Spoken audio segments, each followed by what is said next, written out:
Today we're talking about the 24-70 f2.8 IS for Canon RF series, and we're using this as a microphone because it's our first week on YouTube.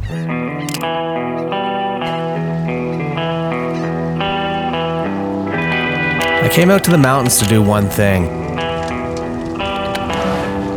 A scene-by-scene recreation of Peter McKinnon's film, The Bucket Shot. But rather than Peter McKinnon, it would star this empty KFC chicken bucket instead.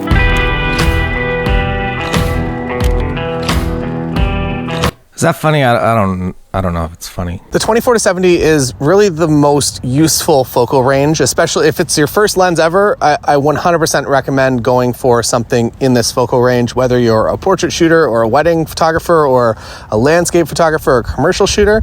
It really is a key lens to have in your bag, and it's one that you'll find yourself using a lot more often than you'd expect. Maybe you would expect to use it all the time. That's good. Here comes some sample footage. This is not from the lens. Everything else you're about to see is from the lens. Do you like horses? Contemporaries living in a crazy world. New generation got a lot of questions, can't sleep like a baby. Challenging the status quo, shaking reputations, feeling like a freshman. And you walked into the room.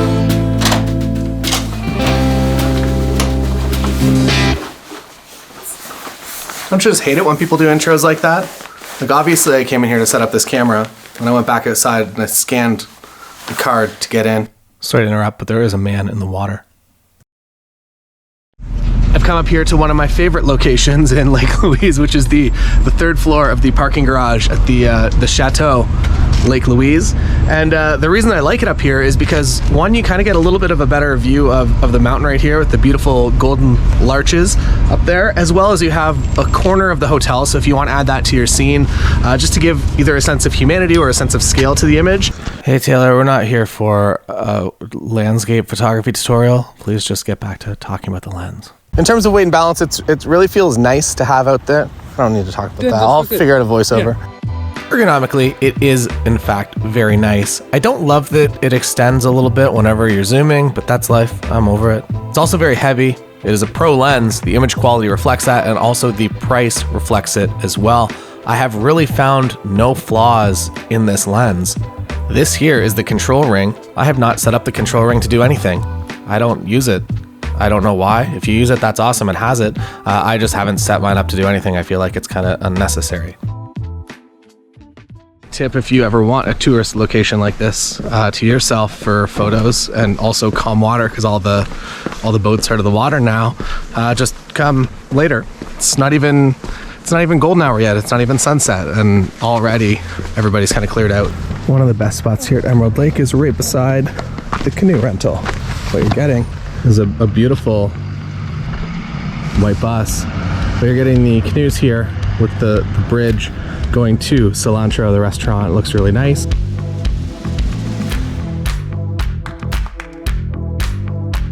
We're now heading into the uncertainty of mountain golden hour. It looks promising over here with clouds so far, but kind of gray and almost looks like it might rain over this way. Got some light up on this way. Wow. And here comes the grand reveal. Ooh, that's gonna make a very nice photo. Look at that. So this is kind of a once in a lifetime thing. So I'm gonna keep moving down this way so I can get more of this specific mountain.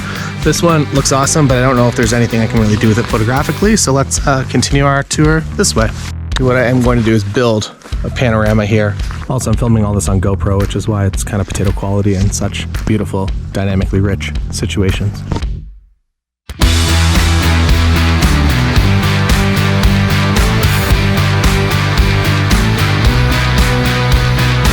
We call that a successful day of photography.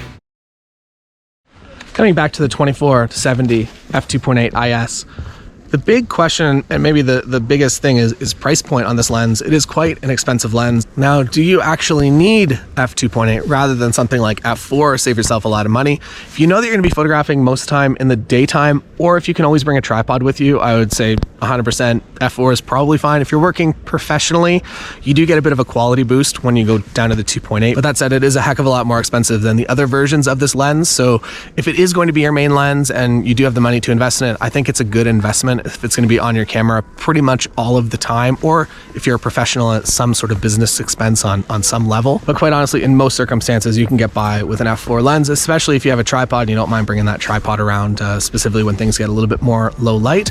Now, one time that I would 100% absolutely recommend a 2.8 lens is for wedding photography. Aesthetically, it just looks a lot more pleasing, a lot more romantic, a lot just nicer in general, and more like a wedding day. It is also incredibly versatile. I don't love using a 24-70 for an entire wedding day. I'd rather be on an 80 or a 50, but the 2.8 aperture of this lens definitely allows you to be completely versatile in any situation, in any room that you find yourself in. With the high ISO performance of the RF series, you're going to be able to capture ambient in really any room that you could find yourself in throughout a wedding day and be able to create some really incredible images. So yeah, 2.8, definitely this lens for wedding photography.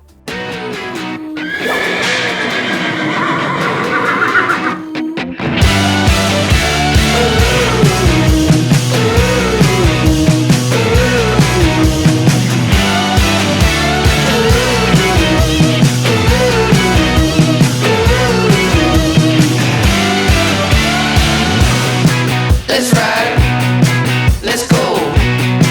I'm gonna shake it till you can't no more. So high, so low. I'll take you anywhere you wanna go. So there you have it. That's how you photograph a cover for a textbook that you get to read in school in geography class. We've done it. I didn't make it very far before discovering something else that looked very photographically interesting. There's a bridge over here, some very beautiful water and mountains in the background, so I am going to see if I can get on that bridge. I don't want to, again, obstruct traffic. I don't want to be that guy, but if there is a little walkway, I'm gonna take a walk out there and maybe grab some photos.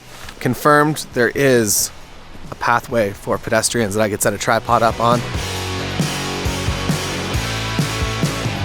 I guess as a bit of an update for what I got up to today, I built a wooden camera, and this video might be coming out soon. I had to fix it with gaff tape, but I built it, and I have no idea if the film worked. So if the film doesn't work, you're probably not gonna see the video, but if the film does work, I made this from wood today.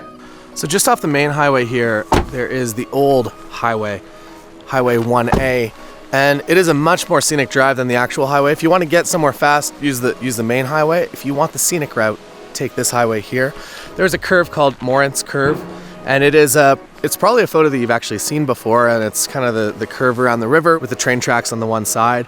I'm going to do a long exposure of that so the water's nice and blurred out. I'm going to drive up the Mount Norquay. There's a lookout about halfway up, and I suspect that it might look pretty cool, assuming that the blue sky is what I'll be seeing and not the rain cloud.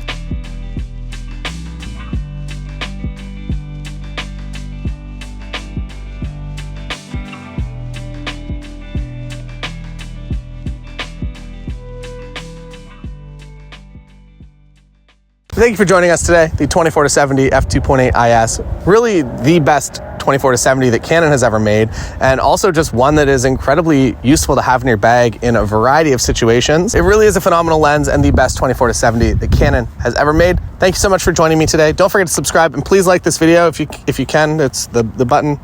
It's right there. If you didn't like this video, hit the dislike button 2 times, and then the like button, and the subscribe button, and then send this to 3 of your friends. But if you did like it, just hit the like button. That's the extent of the flowchart for today's video. See you again next time. If you're interested in more Canon R series stuff, there is a lot over on the channel, so go check that out. R6 camera I've been using for a little while now. Absolutely loving the experience and all the lenses that come with it. That's all. See you next time.